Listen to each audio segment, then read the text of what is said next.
اور جو شخص نماز میں سستی کرتا ہے اس کو 15 طریقے سے عذاب ہوتا ہے۔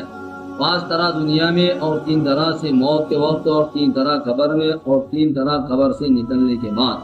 دنیا کے 5 تو یہ ہے کہ اول یہ کہ اس کی زندگی میں برکت نہیں رہتی، دوسرے یہ کہ آنکھ کا نور اس کے چہرے سے ہٹا دیا جاتا ہے، تیسرے یہ کہ اس کے نیک کاموں کا اجر ہٹا دیا جاتا ہے، چوتھے اس کی دعائیں قبول نہیں ہوتی، پانچویں یہ کہ نیک بندوں کی دعاؤں میں اس کا استحقاق نہیں ہوتا۔ اور موت کے وقت کی 3 عذاب یہ ہے، اول ذلت سے مرتا ہے، دوسرے بھوکا مرتا ہے، تیسرے پیاس کی شدت میں موت آتی ہے، اگر سمندر بھی پی لے تب تو پیاس نہیں بجھتی۔ قبر کی 3 عذاب یہ ہے، اول اس پر قبر اتنی تنگ ہو جاتی ہے کہ پسلیاں ایک دوسرے میں گھس جاتی،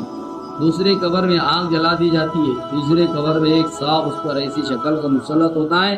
جس کی آنکھیں آگ کی ہوتی ہے اور ناخن لوہے کے، اتنے لمبے کہ ایک دن پورا چل کر ان کے ختم تک پہنچا جائے۔ اس کی آواز بجلی کی کڑک کی طرح ہوتی ہے، وہ یہ کہتا ہے کہ مجھے میرے رب نے تجھ پر مسلط کیا ہے، اگر تجھے صبح کی نماز ضائع کرنے کی وجہ سے آفتاب نکلنے تک مارے جاؤ، اور ظہر کی نماز ضائع کرنے کی وجہ سے عصر تک مارے جاؤ، پھر عصر کی نماز ضائع کرنے کی وجہ سے غروب تک، اور غروب کی نماز کی وجہ سے عشاء تک، اور عشاء کی نماز کی وجہ سے صبح تک مارے جاؤ۔ جب وہ ایک دفعہ اس کو مارتا ہے تو اس کی وجہ سے وہ مردہ 70 ہاتھ زمین میں دج جاتا ہے۔ اسی طرح قیامت تک اس کو عذاب ہوتا رہے گا۔ اور قبر سے نکلنے کے بعد کے 3 عذاب یہ کہ ایک حساب سختی سے کیا جائے گا،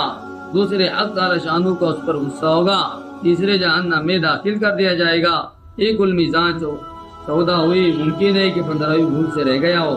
اور ایک روایت میں یہ بھی ہے کہ اس کے چہرے پر 3 سطریں لکھی ہوئی ہوتی ہے، پہلی سطر